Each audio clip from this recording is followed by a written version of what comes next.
All right, so Tyler, now that I can, mispronounce some names and fumble through that intro a little bit, give the people an idea here of kind of just, the story could be long, could be short of how you ended up there at Murray. I will keep it as short as possible for you guys. All right. I went to Freed-Hardeman University, a small NAIA school, and was in the exercise science program. Didn't know what I wanted to do. I still don't know what I want to do. But I knew I wanted to do something with the body, training athletes. After I got my bachelor's, coach there offered me to be the GA and get my master's paid for. So I was like, free school, that's for me. So Mhm. I got my master's in education and was running our baseball strength program and then handled some of the softball and girls soccer team, a little bit of their strength program, not as much hands-on with their program as the baseball program. And then after my tenure there, I got my master's. I went into teaching, was middle school PE, coaching baseball, and kind of just training privately with just teams here and there, and then some private individuals. Skip forward to meeting my wife, who is in Murray, which is why I'm here. Moved from just below Nashville to Murray. Still was teaching PE and kind of training privately with the people that I knew here. I didn't really have a name here in Kentucky at the time. And then fast forward to 5 years ago when our principal decided to do away with the athletic block that was at Murray High and incorporate the class that I now teach, which is called Advanced PE. Uh, and I've been here the past 5 years running strength and conditioning classes at Murray High School. Wonderful. Okay, so we're gonna pull a couple things out from there. So first, you got a master's degree in education. Was exercise science or kinesiology, were those classes offered? Why did you go the education route? They were not offered for masters, so just my bachelor's was offered at the school I was at, and I went the education route because my coach pretty much convinced me it was going to be easier to get a job teaching right out the gate than. Hmm.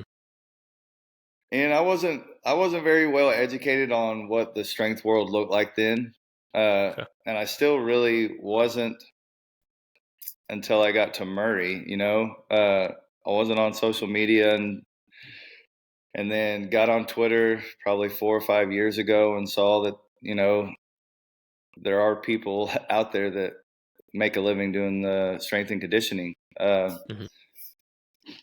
But pretty much went the teaching route because I knew I would be able to get a job a lot quicker than having to go through the ranks of.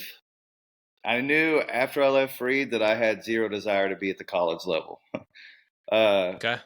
um, and that was, I just got burnt out on the amount of hours that was needed from me being with the baseball team running the strength program. Mm. I had zero desire to be at the college level. I still have zero desire to be there. And so that's a very, very interesting point, and let's unpack that a little bit. I am in the college sector. I would Right. definitely say that I have a great organization that I work with at Liberty University, and a great like work life balance. It just it's awesome. But there are the ups and downs, the highs and lows throughout the year, and I have been through the influence of the Ross Garner himself pushing graduate assistants towards the education route so it could open up high school options. Just talk a little bit more about deciding to go that high school route for us. Uh, I had zero desire to even be at the high school level. Mhm. Coming from like the standpoint of teaching PE, whenever I interviewed at Murray High, I didn't go into it knowing that my principal now had started this class. It was just, he had.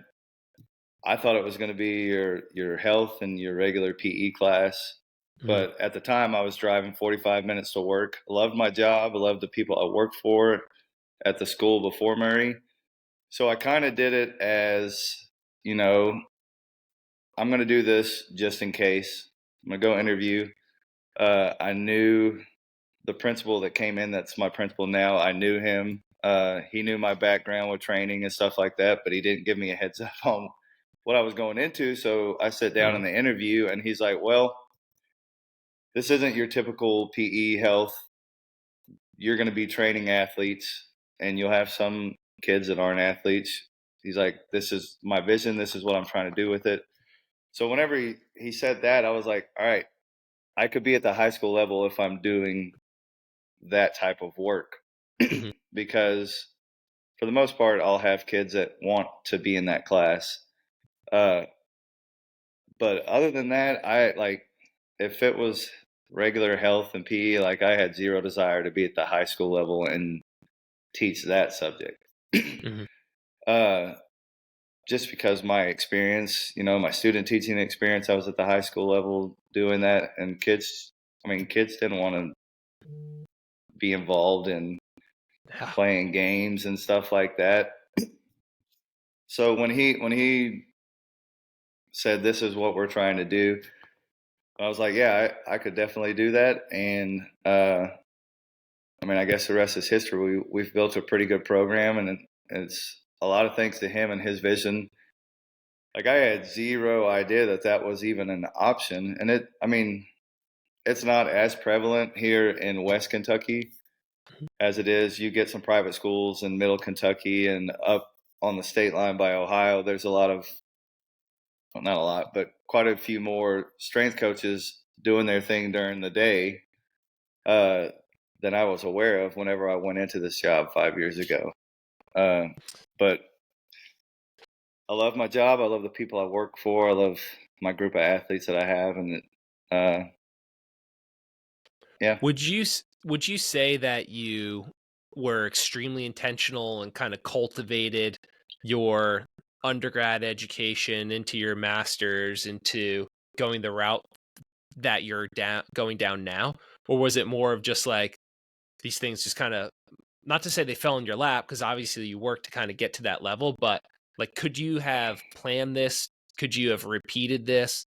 Or was this a route that just like, man, God kind of just threw at you and it turned out to be unreal and awesome? No, for sure. It's definitely something that was, laid at my feet, laid in my lap. I've never been, and so to say, I've never been like a goal oriented person. Hmm.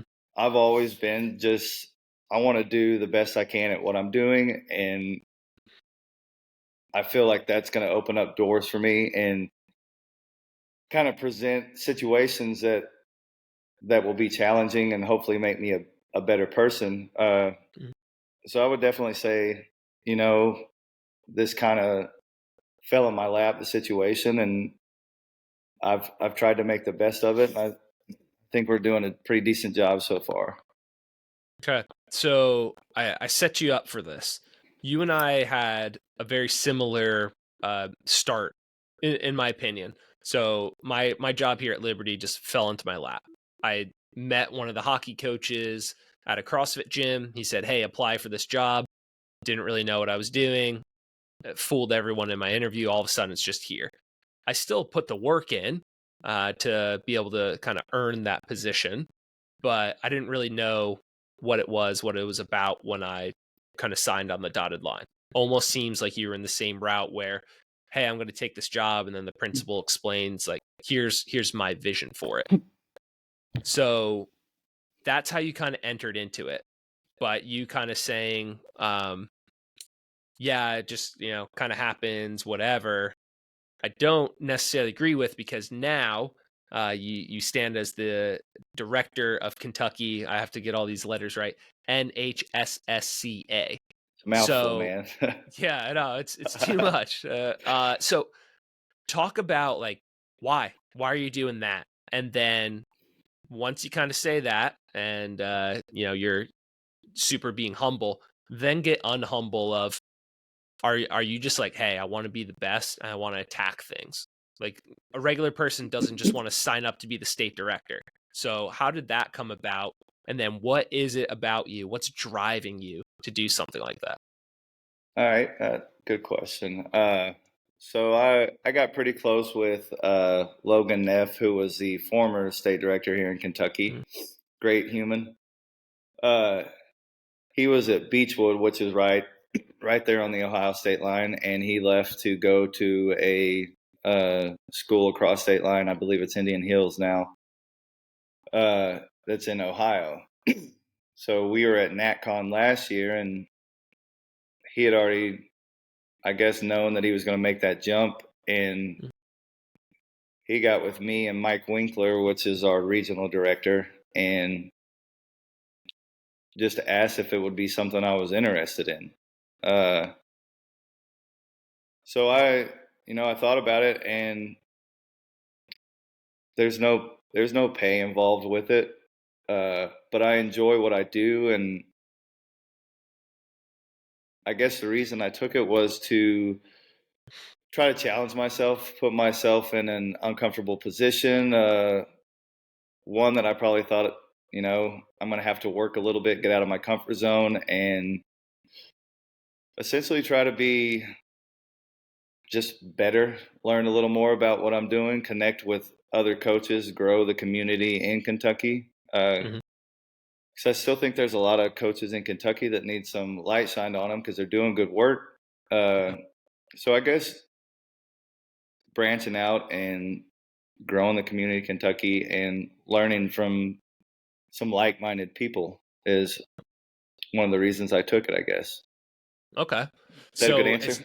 No, it's a great answer. And again, digging in deeper. So it's not necessarily the crazy competitive, hey, if I'm going to do something, I'm going to be the absolute best at it. I'm going to keep pushing to the top. What's more top than Kentucky State Director? But more so of a, let's create great relationships. Let me bring people together. Let's make the field better. Let's keep kind of pushing this forward together. And there might be a little bit of both in there, but am I kind of right with that assessment? Yeah, man, I'm a firm believer that life's all about making connections, building relationships, and just trying to impact people, whoever is around me, because there's a lot of good people that have impacted me and some of my choices. So I guess just a way of giving back makes me feel a little better about what I'm doing as a human. Yeah. No, that's good. And so I kind of want to set the stage. Ross, being at the high school level, is going to be able to ask just better questions, in my opinion. But kind of last couple things for me. So you take this role, this position at Murray. You eventually take this role, this position, being state director. Now in 2023, very recently, you're named state coach of the year. So you're really good, right? So would you say, hey, I'm state coach of the year because there aren't a lot of us? Would you say you're state coach of the year because you're running a program that maybe other high schools aren't, right? And then kind of dig into that of maybe why, or is it just of like, hey, I'm the most well-known guy? Like what do you think was one of the main factors in being voted selected to that? And just kind of again, we're just trying to set the scene for people to kind of understand where you're at, what your program is like before we dive into some more X's and O's. My answer would And probably be, I know it's hard to like talk about yourself like that, but just again, kind of let people know the path and the route so that they could kind of replicate and get themselves to that type of level as well. my answer would probably be the first answer you spat out. There's not very many of us in the state, so Okay, well, but I think, I I think on social media, I wanted to start highlighting like what we're doing, mostly because just to showcase the kids that I work with, and more than anything. So I think putting myself out there, giving a glimpse of what we're doing at Murray High probably helped with that selection. but I don't think that there's anything special that I'm doing that's deserving of that. It's awesome to be awarded that, and it's very humbling because there are a lot better coaches and a lot more deserving coaches in my mind. But most everything that I do that I put on social media is because I want to highlight what we're doing as far as our student population goes, and I guess showcasing that you can have a successful strength and conditioning program during your school day, and kind of let people know that it's possible and that this is kind of how we're doing it. I love it. And so you just worded that so well. It's something I never thought of, hey, if you're at the high school level, you need to be showing off your athletes because essentially like you're another recruiting tool. Yeah.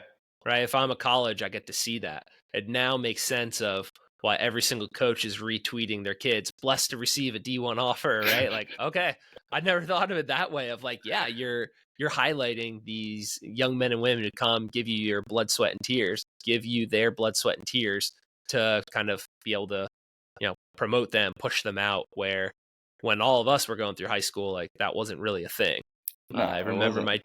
my junior year, someone be like, "Hey, I'm gonna message you on Twitter today," and I'm like, "Loser!" Like, what does that mean? Yeah. So I guess kind of last thing for me, just so we could again kind of keep setting the table.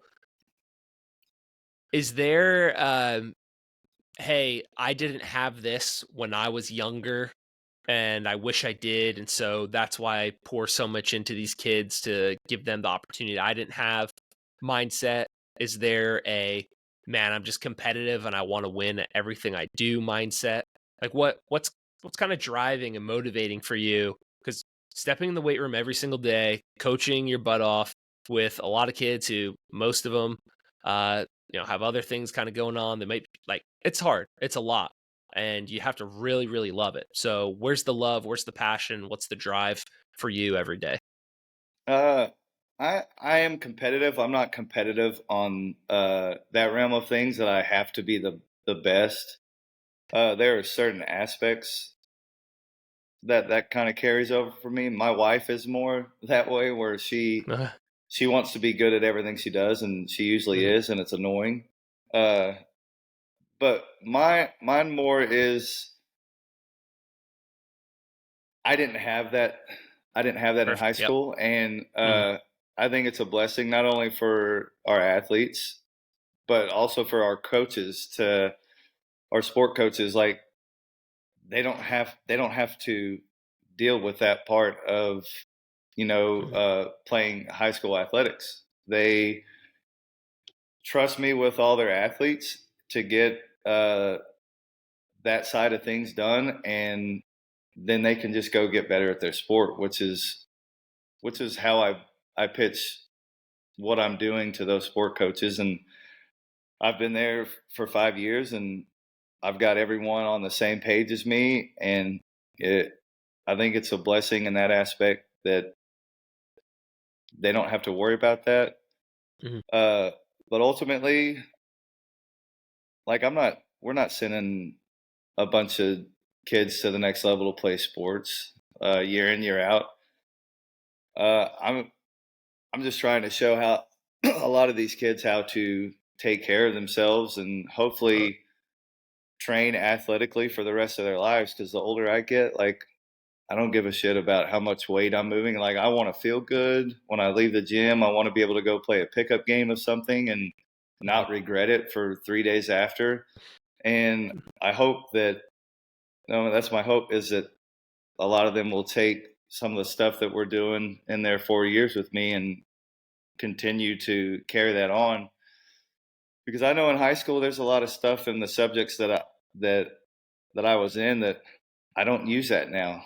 But uh, health and fitness is something that you're going to use the rest of your life, hopefully.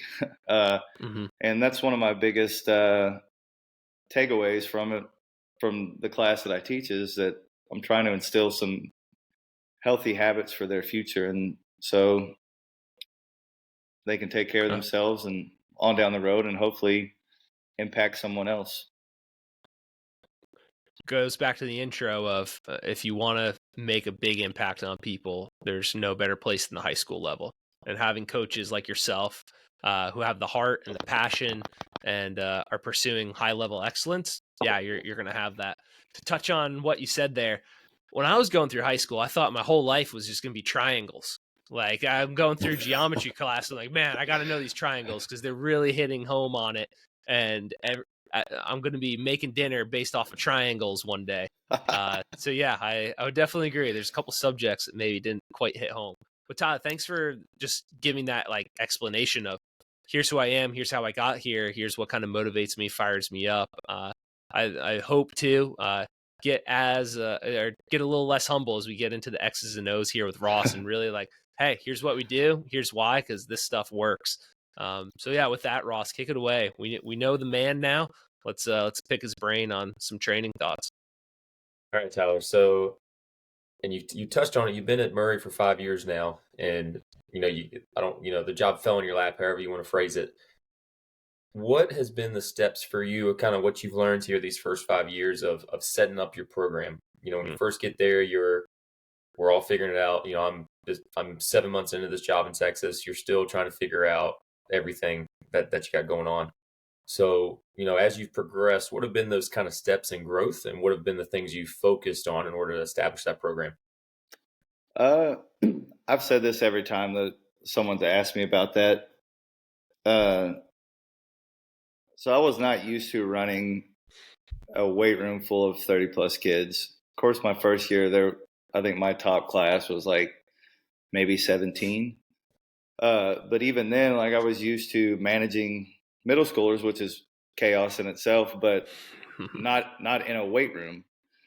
And then like me coming into that first year thinking that I had to write a program for every single athlete, every single sport, it drove me crazy, man. COVID hit that first year and it allowed me to take a step back and kind of revamp whenever we got shut down. But ultimately making connections, and that's one of the reasons I got on Twitter and saw that there were some other high school strength coaches having to do what I'm doing. So I learned a lot from just, reaching out and picking other coaches' brains. I remember getting in touch with Brandon Herring, and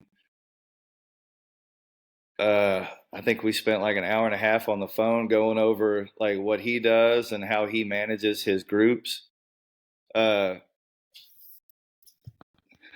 say that'd be the biggest thing is just putting yourself out there and being vulnerable and letting other coaches know, like, I need some help on some guidance on, because what I'm doing right now is not working. So after that, I switched to where I'm just writing one program for my athletes. We've got a ton of kids that play multiple sports. So, and even the ones that don't, the club season nowadays are crazy. So I switched to where we're doing one program and I'm just manipulating the volume, the intensity. Some kids might be doing, back squats, front squats. Like it's ultimately we're pulling from that same program with a few variations in there. That makes sense? Yep. That answer the question? Well, yeah, it does. And so the writing one program. When I first got to Texas here, I was kind of halfway doing maybe like 3 programs, and that lasted for about a month. And I was like, that's not going to work. And so, generally speaking, right now it kind of boils down to I have in and out of season based off of 2 days a week, and then I have 2 other teams that I see 4 days. And so naturally, the 4-day teams get a little different treatment than the 2 days. Right. Just because they're a little more invested. And so I can do some other things with them. And it's interesting as you're building a program, building the trust with coaches, and getting them on board with what you're trying to do. Because if you've never had a strength coach before at the high school level, it typically goes one of 2 ways. And the same thing kind of happens in college as well. I've either got a guy that's like, man, thank goodness I don't have to do this anymore, and there's somebody else that's an expert for it. Or it's, hey, I've always done it this way, and we were really successful. 20 years ago, 10 years ago, whatever, and we haven't been great, but man, that year that we did good, we ran this program, so we're going to keep going. Right. And you kind of battle that. And so what's been your biggest thing on building trust with coaches? Communication is key. I think both of you know that. And presenting what you're trying to do, having conversations with them on, what they're envisioning in their head and what, as little or as much as some of them know, talking through what they think is an ideal program for their athletes. Our baseball coach was one of the first, and I don't know if it was because I had a baseball background and I kind of knew him before working together at Murray. But he was one of the first ones that trusted me and was like, look, I'll have every one of my baseball guys sign up. They're going to be in your class.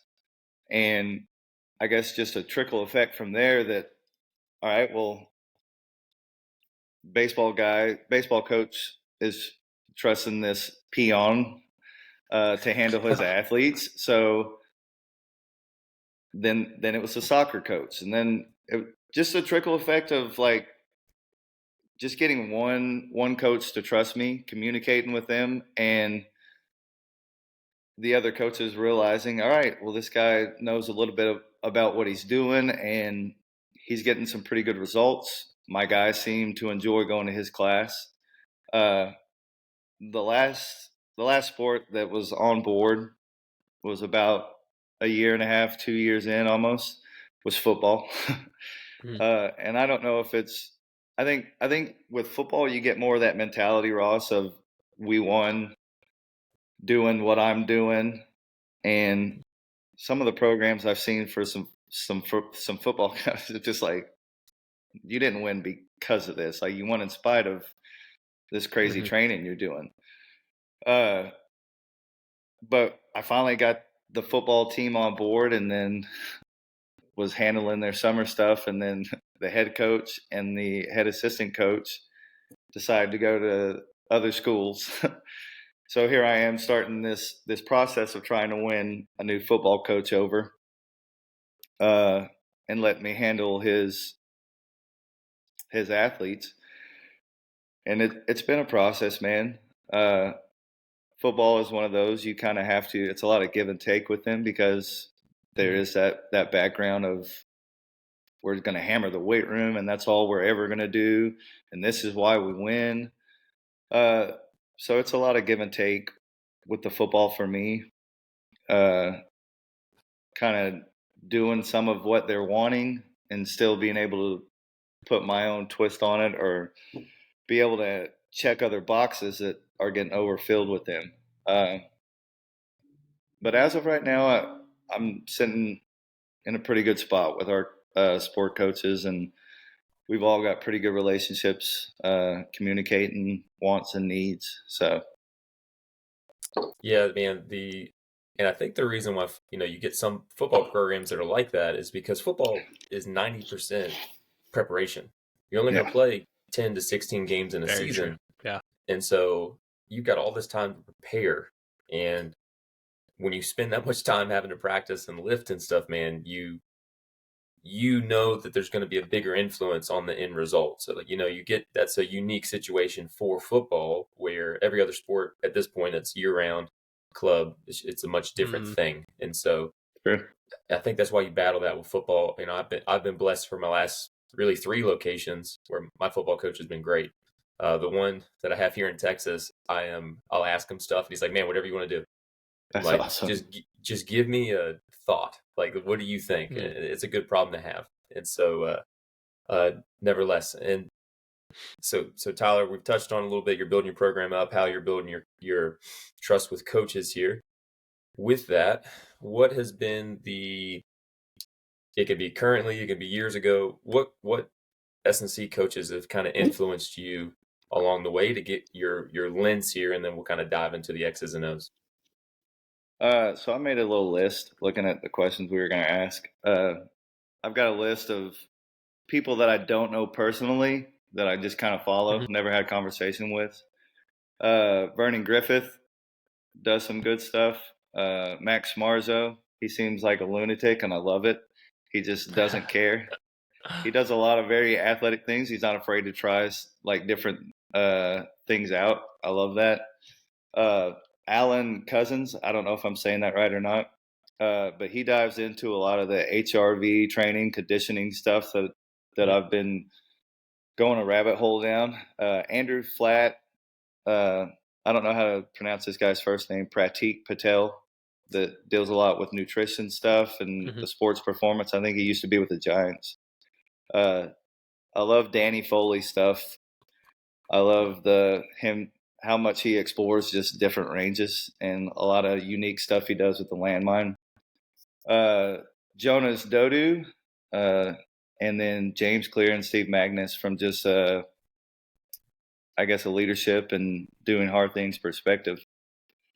And then personally, man, I'm in touch with Tim Kettering quite a bit. I like to pick his brain, him and Missy Mitchell. I talk to John Mark quite a bit. And then my advisory board here in Kentucky, we've got a group chat. And then I've got a group chat with all my members in the state of Kentucky that we're just having that open dialogue of like, hey, this is what we're dealing with, bouncing ideas off each other. That's been awesome for especially a lot of younger coaches that are in the state of Kentucky that join our organization to just be a part of that group chat. Whether they're saying anything or not, there's still that thread of other coaches back and forth trying to figure things out.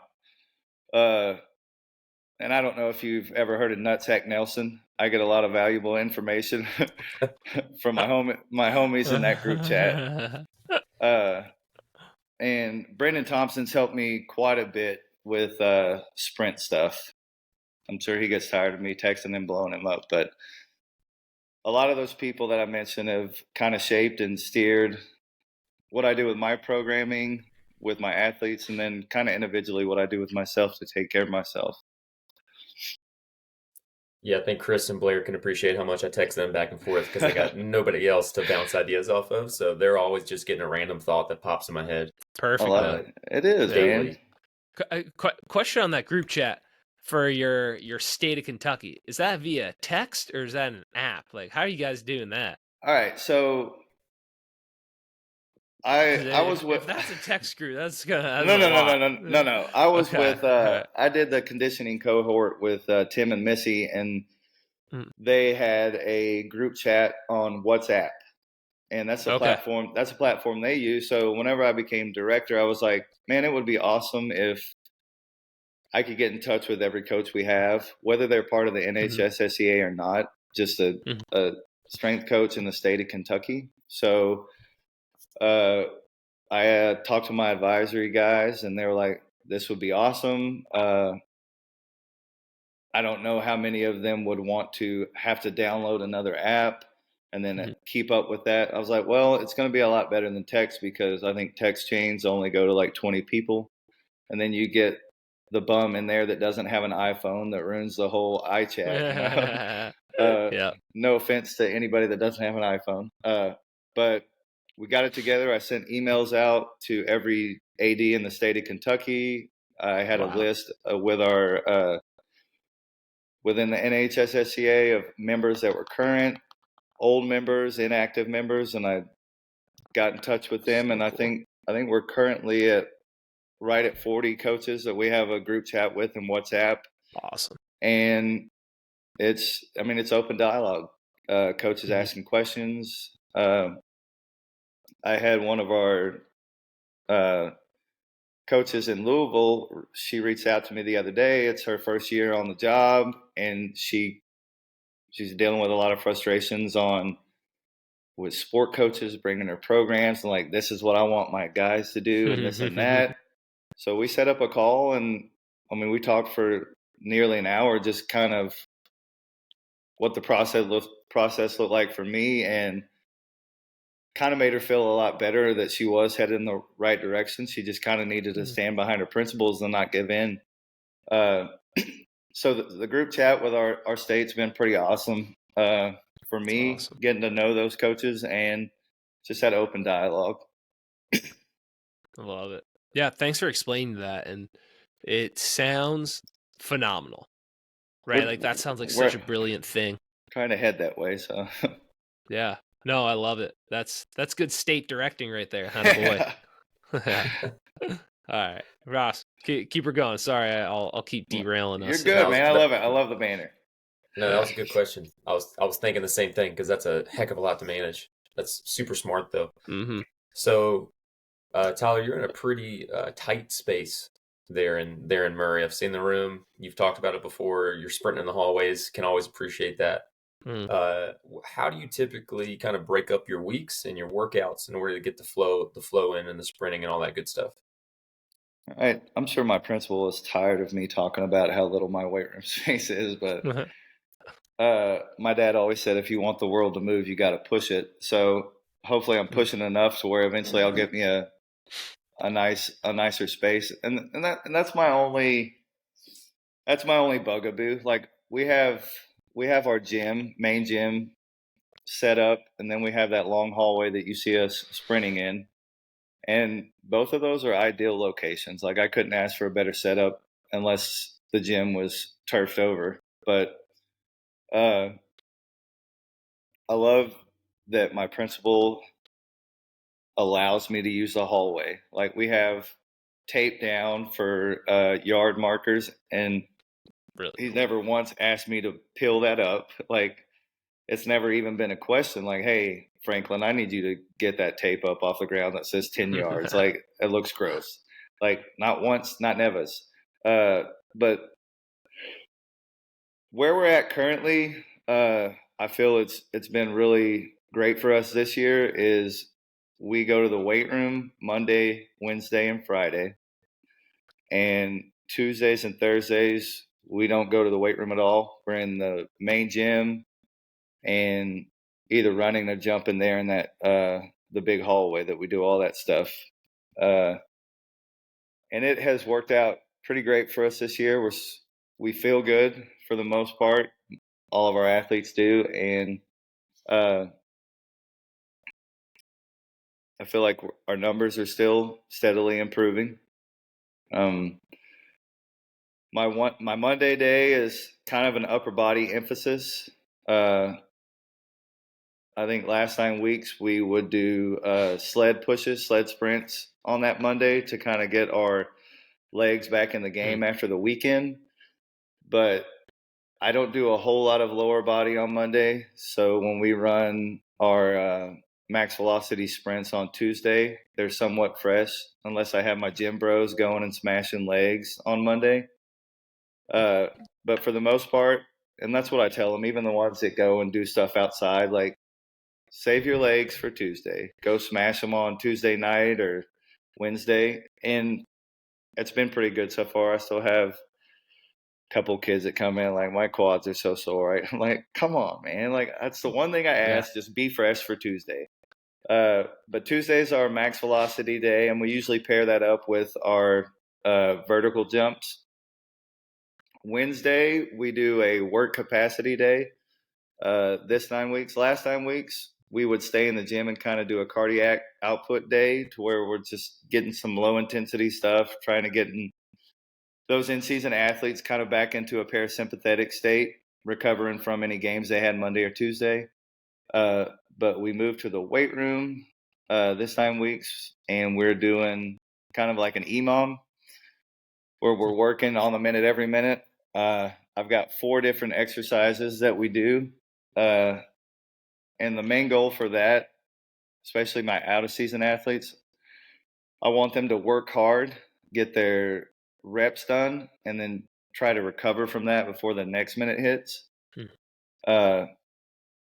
We steadily increase that. So for the first 3 weeks, we'll do 3 rounds of that. The next 3 weeks will be 4 rounds, and the last 3 weeks we'll move up to 5 rounds. And hopefully expand some of that aerobic capacity for them. My in-season athletes are doing the same type of workout, but their movements are a little different. They're probably doing more mobility stuff, depending on if they're getting minutes in the game. If it's a freshman or JV not getting very much playing time, then they'll do what my out of season athletes are doing. But when you walk in, we're all doing that same thing. They're just doing, some of them might be doing different movements. Thursday, we are doing kind of our acceleration horizontal plyo movement base, where we'll do short fly 10s to the 5-yard lead in, and we'll get some broad jumps measurements. And then Friday we do full body, and we hammer legs a little more than we did on that Monday, and a little more than on Wednesday, since most of them have the 2 days off to recover, as much as a high school kid can recover, I suppose. But that's kind of what that looks like. As far as the weight room goes, with my tight space, everything that I program is dictated by the logistics, and both of you understand that. I need someone in the rack doing a movement. I got someone in between the racks doing a movement. And then we started doing a little more landmine stuff. So we've got someone probably doing a landmine movement, and then the space in between, something with just body weight. Yeah, that's pretty much a breakdown on my tight space. That's good. So looking at your week here, upper Monday, Tuesday, I know you're doing your max velo. Are you pairing that with lower stuff at all in the weight room, or are you just sprinting? We do not go to the weight room at all on Tuesday and Thursday. And that's what I tried my first couple of years. I tried to, so I get 50 minutes, a little background. They see me every day all year, and we have 50-minute classes. So by the time they change, give or take, I'm probably looking at 35, 40 minutes. And I used to even warm up on our weight room days. I used to warm up in the gym and then shift over to the weight room. And it was just a lot of wasted time and a lot of herding cattle to get to the weight room and then get started. So I just cut out trying to go do plyo stuff or anything and then go to the weight room, just for the sake of my sanity and being efficient. When we're in the weight room, our warm up is included in everything we do. We'll do some extensive plyo stuff, pretty much just preparing for the movements that we're doing that day. So weight room, we're in that weight room. In the gym, in the hallway, that's what we're doing that day as well. I don't try to do both. If I had an indoor facility where everything was there together and I didn't have to herd cattle back and forth, I think that obviously that would be ideal. My programming would look a little different, but for now, and the logistics that I have, I think this is the best format we've got going right now. And hell, that may change in 3 weeks. Who knows?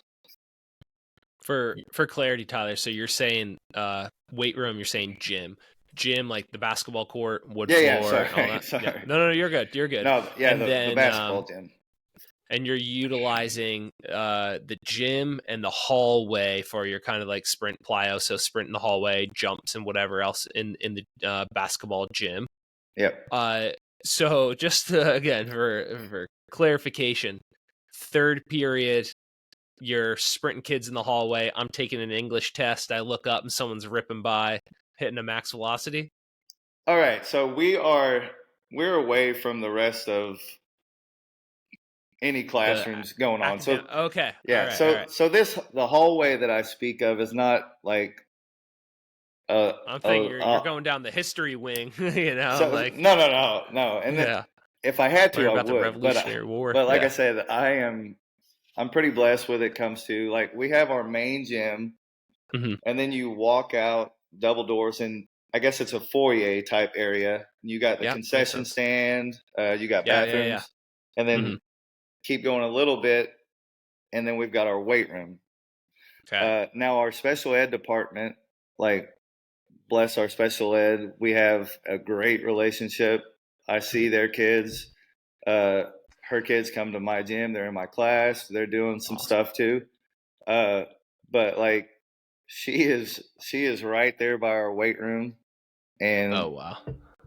like just I got some new speakers recently, so like it's a party there in the weight room. Yeah. And like she is amazing about not letting it bother her or her class. But no, we're not your typical hallway. Like this is a pretty nice wide space. Yes. Probably 50 yards long to one of the Wow. entrances. Mm-hmm. Yeah, so like I said, I'm fortunate to have that space and fortunate to have a principal that doesn't care that we're doing that.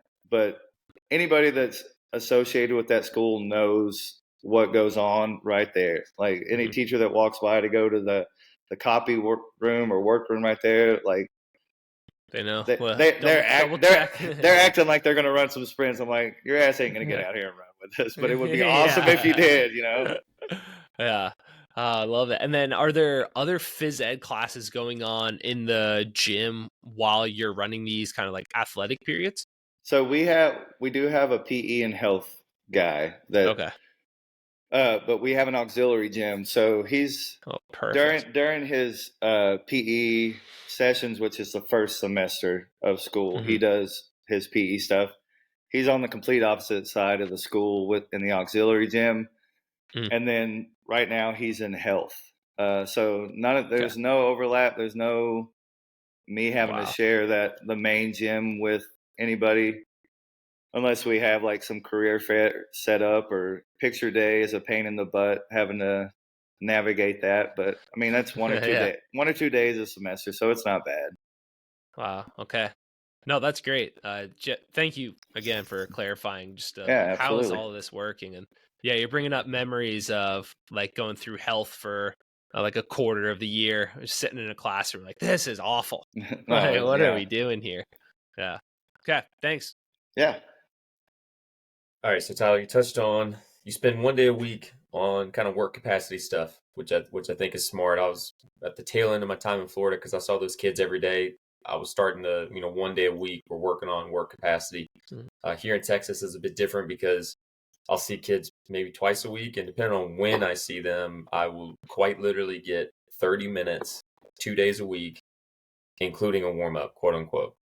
And so we're real tight, and it's interesting to you kind of mentioned it is when coaches or they'll ask, well, why don't we do this or why don't we do this? I was like, well, we have you for 60 minutes a week, 30 minutes a time, 2 days a week, and there's 100 kids in here, so I can't. I'm sorry that I can't program for the tennis team your med ball wall tosses that you want to do because I got to get 120 kids through. Now, if you come at a different time and it's just you, different conversation, we could throw that in there. Yeah, we're trying to hit the big rocks, you know. Yes. Yeah, and that's the we're getting good at the big rocks. And so with that work capacity day, and again, you touched on it a little bit. What for your aerobic work and your work capacity, kind of a general thought process? What are you trying to build toward? I'm seeing that you're doing a good bit with you personally with your heart rate and polar, and then I think you're doing some stuff with your private training too. But what are some typical things you like to do there? We don't do near enough in my class as far as low intensity stuff that I would like. One, because it's hard to get a lot of those kids to buy in that low Mm-hmm. intensity actually is Yep. your base and it's going to help you recover from those high outputs. So we don't hammer that enough in my class for that reason. I give them homework of trying to get 90 minutes of walking or jogging in on their own, but if they do that, I don't know. I've got a handful of students that like picking my brain on the low intensity stuff and actually carry that out. Uh, so as far as my school day, our low intensity stuff is kind of built into the Wednesday, and kind of our warm ups for our speed days on Tuesdays and Thursdays. I know that you are supposed to have a lot of rest in between your sprints. I get that, and we do when we go to time our stuff in the hall. but a lot of the warm up that I do on Tuesday and Thursday is kind of built around keeping it 75, 80% of our sprint mechanics and a nice little pace to try to kind of expand their work capacity, what they can handle. And it made me feel pretty good about myself. We had a kid that tore his ACL, and now he's back to where he's running and stuff, and got to participate yesterday and excuse me, in our short fly tins, which was awesome. But kind of watching him after every back and forth, whatever movement we're doing in our warm up, he was a little winded and out of breath. And all the other students that have been doing this same thing since he went down in soccer season, it made me kind of reassurance that, like, all right, we are getting a little bit of low intensity stuff during our warm ups. And I can tell because this guy hasn't been able to do much. And all my other students are still carrying on conversations, not out of breath. And I could tell that he's breathing hard. So I guess I'm checking a couple of those boxes in our Tuesday, Thursday warm up, kind of moving things along and keeping it 75, 80% of their max speed sprint, whether they know what that is or not. I think it's hard for anybody to kind of fill that out. But we are getting some of that done and trying to build a little bit of aerobic capacity in my classes that way. As far as my private clients go, whenever they sign up to train with me, they are required to get a chest strap so we can base everything we do as far as conditioning off of their heart rate. Wow. And that's a nod to Tim and Missy again. I thought I knew a lot about conditioning. Well, not a lot, but I thought I knew a little more than I did about conditioning before I signed up for the cohort. And they really helped guide on not only personally, but how to incorporate a lot of the stuff that they program into your classrooms or with groups. So with my private clients, most of them meet me twice a week, and they're with me about an hour and 15. We do our warm-ups, and we hammer some strength EMOMs that I've been a fan of with them. And then we do that first day of the week, we're doing some type of cardiac output, low intensity stuff, whether that's zone 2 or just different movements, 5 different movements, trying to go 25, 30 minutes. And then that second day they meet with me, we try to go see God and push the limits a little bit on what they can handle. But when we do those high intensity days, it's all based on their heart rate recovery and getting them back below 70% of that heart rate max before we go see God again. And feedback's been pretty awesome with that so far, as far as those groups that I train and the clients. And I think they're seeing a lot of carryover when it comes to them playing their sports. And so on these days, you're conditioning using heart rate, let's call it aerobic capacity, and then pushing capacity on your other days. Are you incorporating any sort of sprint work on those days as well? Or is it like, hey, that's just a completely separate thing at a different time? So with my private clients or classroom? Yeah, private. Yeah. Yeah, so we try to sprint both of those days. Okay. And that is usually before we get into strength work. So the space that I train at privately, we have to be able to go outside to run long fly tins. And if we're not able to go outside, we hammer some sled sprints. We got about a 15-yard turfed in area. We hammer sled sprints, and we do some type of small-sided games where they're competing against each other. And then we'll still either do our low intensity conditioning, and then on the days that we're going to get in the red, it depends on, kind of how they feel. If they've had club games that week, if they are hammered and drained from whatever sport they've been playing, then, my programming kind of changes a little bit. I'm not going to hit that high intensity stuff with them. Yeah. I had a group of 6 the other day, and one of the girls that was in that group had 3-hour gymnastics practice and club soccer game after that. So she was just riding the bike at a super low intensity, while the other girls were 10 seconds on, 10 seconds off for 10 reps and like a 4-minute break in between. But I didn't want her to go smash that CNS any more than it already was the day before. I'm just trying to get her back to where she feels good and ready to go the next day. So that was going to be, sorry, go ahead. No, you go ahead. Yeah, that was going to be my next question, is on the days where you're really pushing just high heart rates and creating lactate and all that. Are you using an assault bike? Are you using sleds? Are you using all the above? Like, what's your kind of main methods and tools? So far, a majority of it has been the Echo bike. Okay, yeah. I love the Echo bike a lot more than the Assault, mainly because the seat is a lot more comfier. Yeah, I would agree. There. But that has been my go-to. Now, if we're in there at a time where I don't have to share with other members and their legs are decently fresh and they haven't been on their legs very much the prior days before they train with me, we'll try to get some actual sprint repeats in where we'll time their sprints. We'll do try to get 10-yard sprints in within a minute and a half, minute 45, and then a big rest. But my biggest go-to so far has been the Echo bike, and I kind of love the lactate rush they get in their quads because they're not used to feeling that.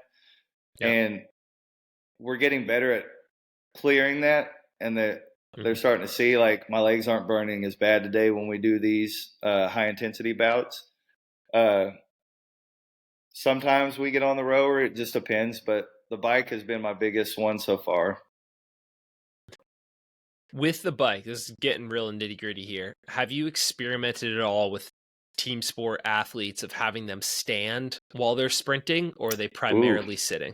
No, I haven't had any stand. That is something. Have you had any experience with that? What kind of feedback you got for me? Yeah, so I am heavily influenced with just a background trying to look good naked, got into CrossFit, right? So this would be 14 years ago, somewhat of an early adopter. And then following those kind of CrossFit athletes, there's a big dog in the aerobic capacity world for CrossFitters named Chris Hinshaw. Yeah. And he was recently on Mark Bell's Power Project podcast, and he was talking about when you're doing your kind of aerobic work, every now and then push your higher CNS type of sprint on a bike and then continue kind of your jog there. He was relating that more to in a marathon or a triathlon, whatever. When you're racing somebody, you want to push them and then they have to catch up to you. Push them, then they have to catch up to you. He calls it snapping the rubber band. But anyway, he talks about when you're getting up on the assault bike or the Echo bike, there's so much more stabilization that needs to happen. There's so much more fatigue that could be created in that.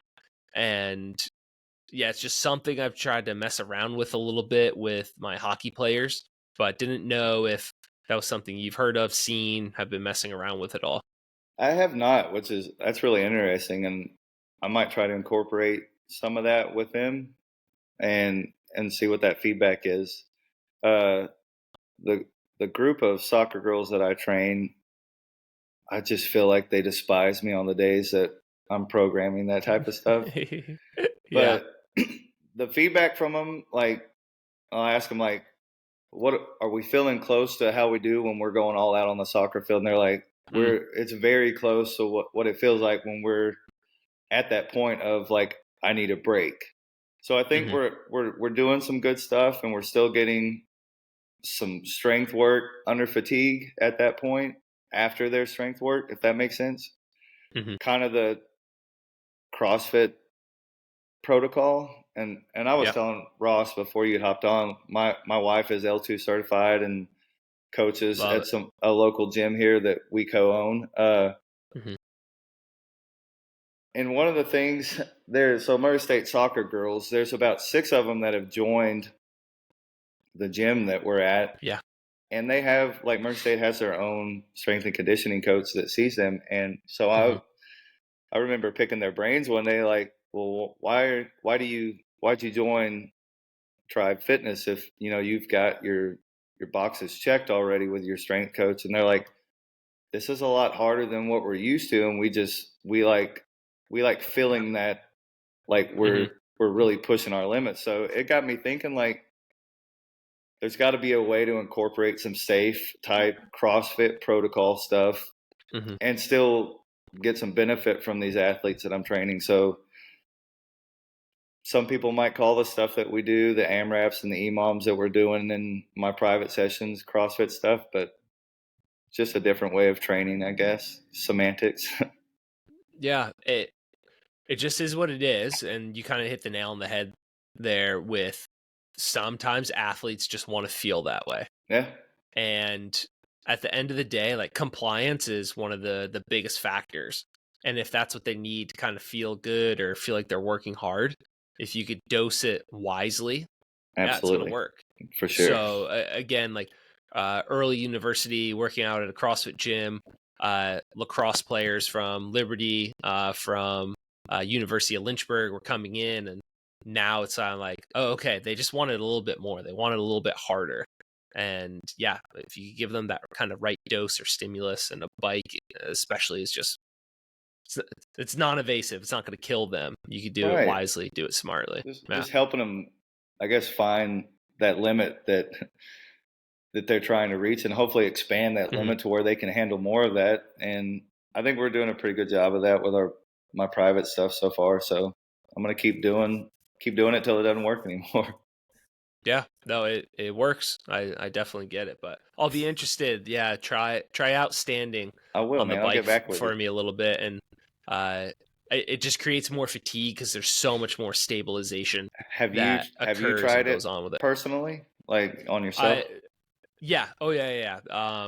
I found I get a little bit more winded. I can't produce as great a wattage on it. It's weird. Like, you can, because you're standing, you're going to put more weight into each pedal. And like, if like, shift side to side a little bit, so your whole body weight can kind of get on it.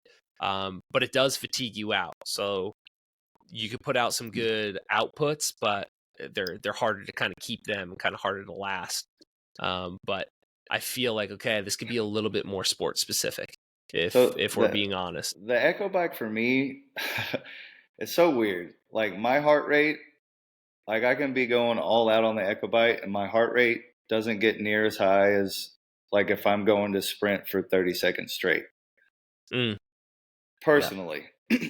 But I feel like I'm about to die on the Echo Bike when I'm pushing it. Like, that taste of blood gets in my throat. Yeah. I don't feel like that when I'm sprinting all out for however long that needs to be. Mm-hmm. So I don't understand why. I don't know if it's the mechanical load when it's sprinting, but like the Echo Bike, when I push it, it makes me feel like death. My heart rate does not get as high as sprinting, though. I don't know. It's an anomaly. There could be something there of less muscles have to work when you're stabilized on a bike.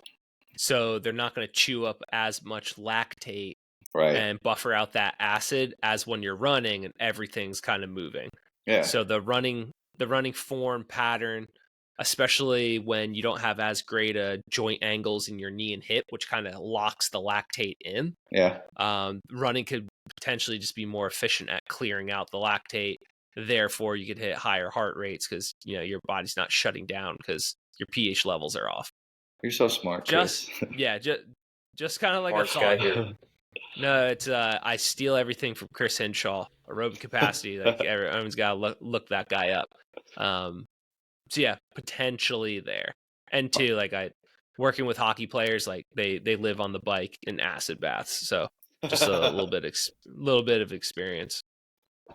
It's awesome, man. But talk a bit about, and I know Ross wanted to get into that.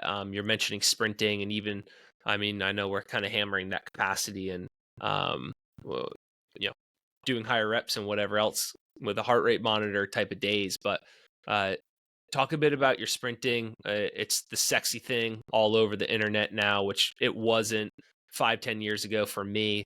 How are you tracking that, at your high schools? What are you using? We've talked about the hallway. We've talked about the gym. Just dive into that a little bit for us. So the big thing I'm using for tracking on my sprint days are my eyeballs. Essentially, that's how we make adjustments in their form and technique. But I use Dasher when we time.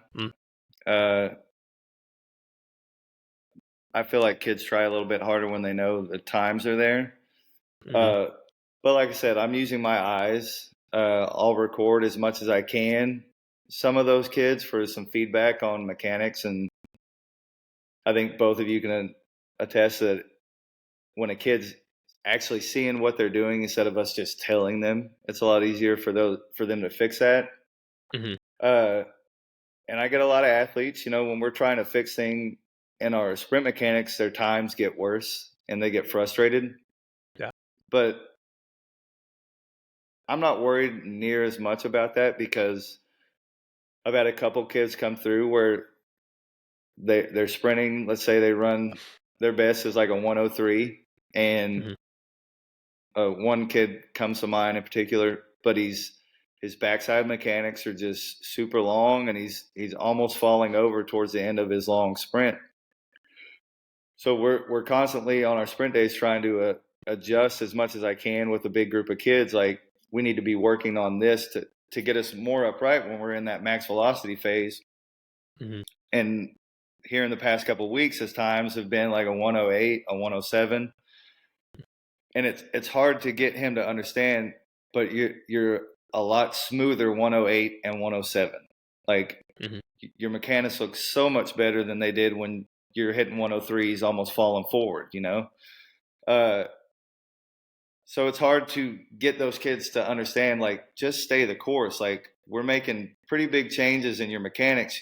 You look so much smoother running with this 107, and I guarantee you, stick with the process and keep doing what we're doing, and then that 103 is going to be there, and that's going to be your new baseline again with a lot smoother transition into that max velocity phase. Hope that answered the question of what I'm using to track sprints. It also sounded really smart, so good job there, right? Well, that doesn't happen very often, so thank you.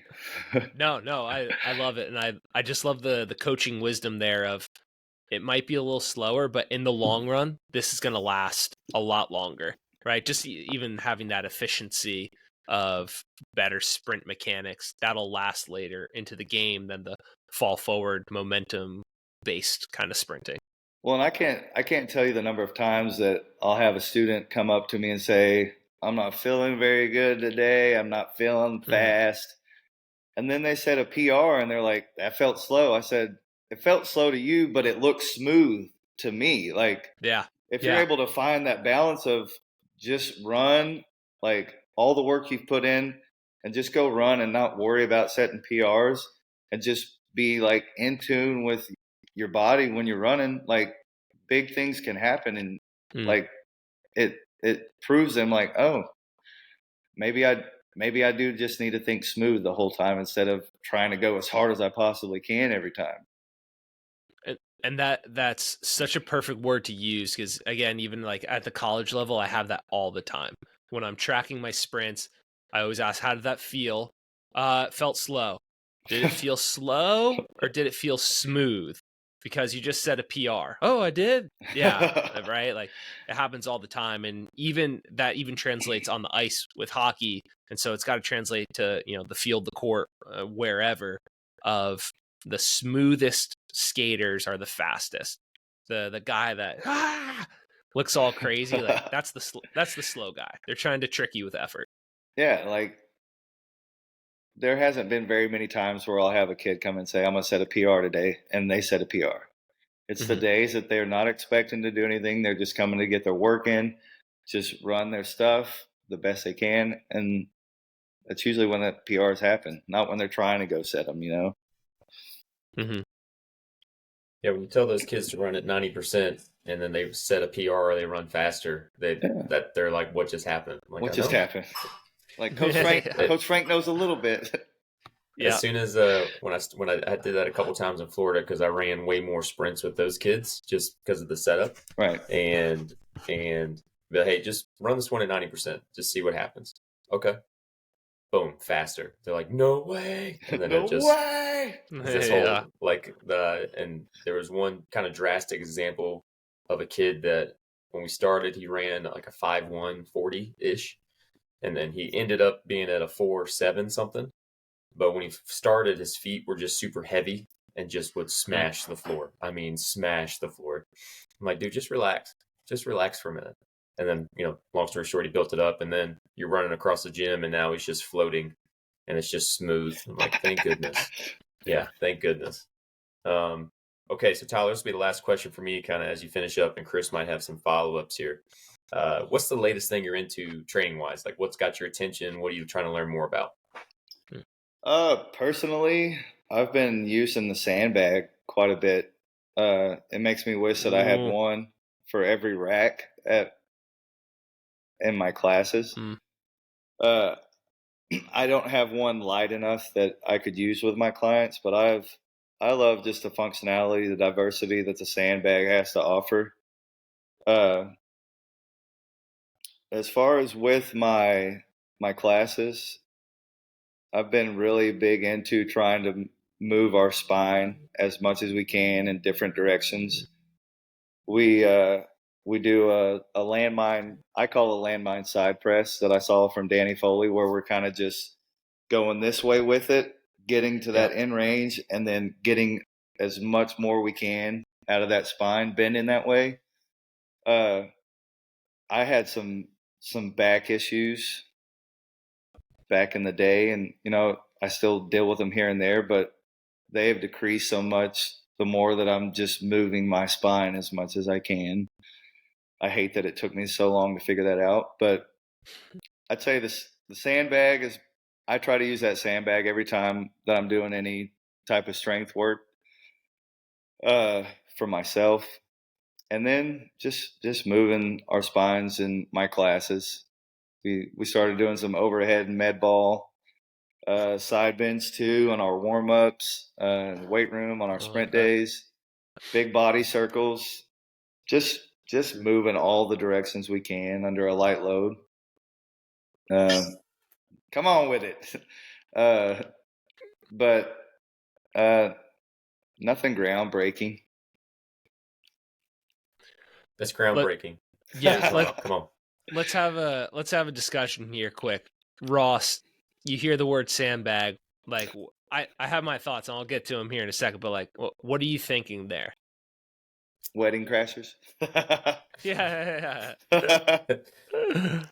I mean, a ton of GPP work. I mean, that's what that's what I think of when I think sandbags. Good bit of core.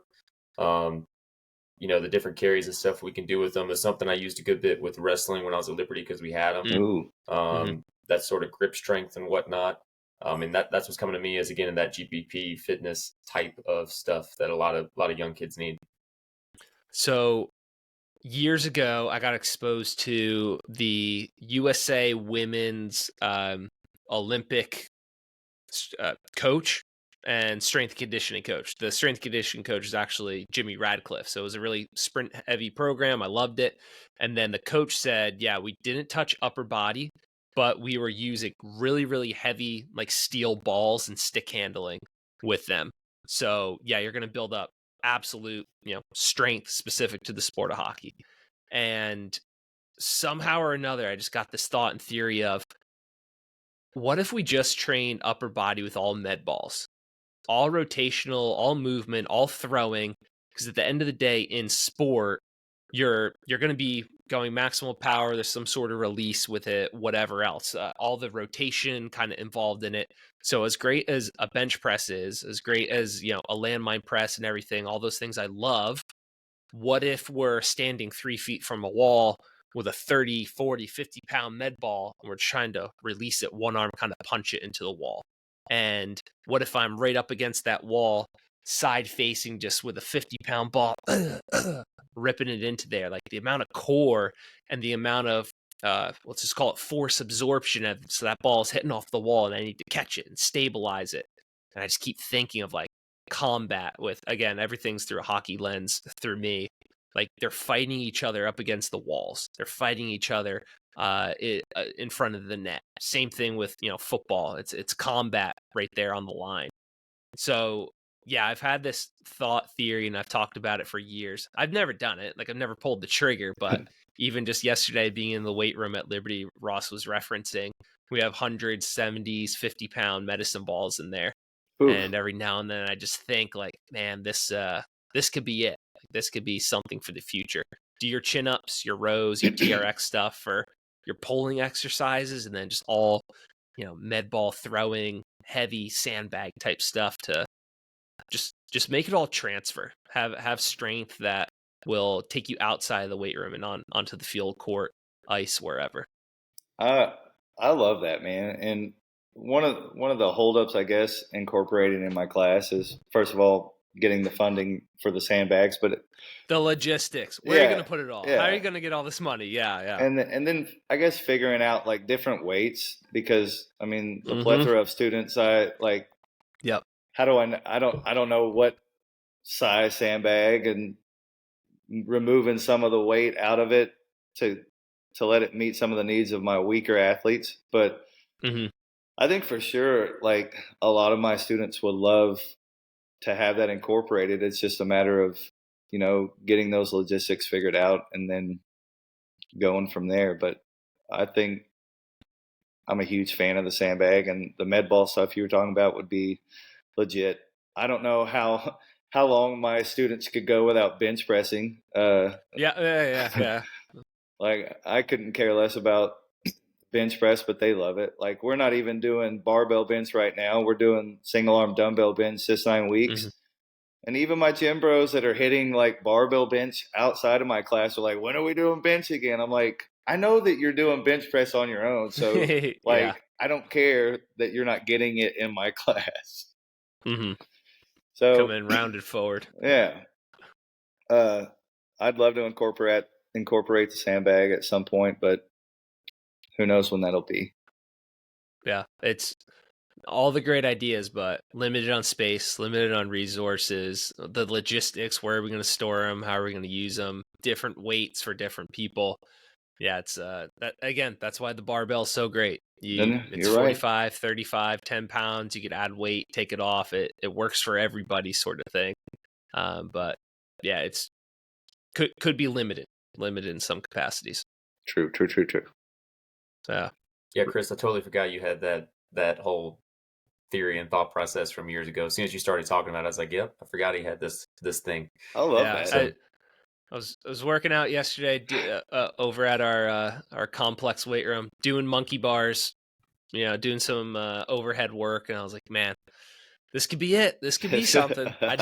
I need to quit and work with fighters. I think fighters will be all over it. Some UFC guys, something like that.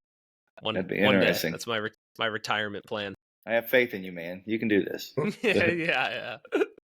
Appreciate it. Well, Chris, you want to wrap us up here? Yeah, absolutely. Well, Tyler, thank you for taking us all on a journey here. And kind of like I said at the beginning, the more and more I communicate with guys at the high school level, you have consistent athletes. You have, you know, the same types of, just kind of is what it is, headaches that everybody has in terms of, you know, certain athletes and coaches and creating buy-in. But you guys are truly on the ground floor, kind of breaking ground for the guys above, and you're not working with hand-selected freaks.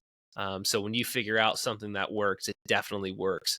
And when you figure out the logistics of your different areas and spaces, it definitely works. A huge takeaway for me that I got today, Tyler, and I hope a lot of the listeners will as well, is create relationships, have no ego, reach out and talk to people. That list you gave of coaches who influenced you, and then just what you're doing at the state level there in Kentucky is awesome. The fact that you have a group chat of people that are open and willing to share, the fact that you're willing to hop on calls with, first year, second year, whatever year coaches, and who are going through the same struggles that we all go through, but they think they're alone on this island. I really think you're pushing the field forward. I think you're doing an awesome job there at Murray as well. So really appreciate it. And any kind of closing thoughts for you there, Tyler? Anything you might want to add or speak on? And then, of course, please make sure you give the social media handles out here for everybody as well. No, man, you pretty much nailed it. Thank you for the kind words. Like I said, I just want to make an impact in some form or fashion, whether that's strength and conditioning or just trying to be a better version of yourself. I enjoyed the hell out of this conversation. You guys had great questions, great segues, and nothing else to add. I think my Twitter handle, which is all I've got on social media, is TYRY202. Yeah, Tyler Ryan. TY202s. Perfect. But I appreciate you guys having me on, man. This was awesome. We'll have to do it again. Not on a podcast. We enjoyed it. Yeah, no, we Yeah, really enjoyed it. So thanks for coming on. And ladies and gentlemen, if you are in Kentucky and you are not in contact with Tyler yet, reach out to him on Twitter, I'm assuming, and then you can probably find him through some sort of state directory on the NHSSCA. You did it, man. Make sure you're following him. And if you're out of state at the high school level, sorry. All right, this has been another episode of Victory Over Self Radio. Thank you guys for tuning in. Tyler, you're the man. Thanks for coming on, brother.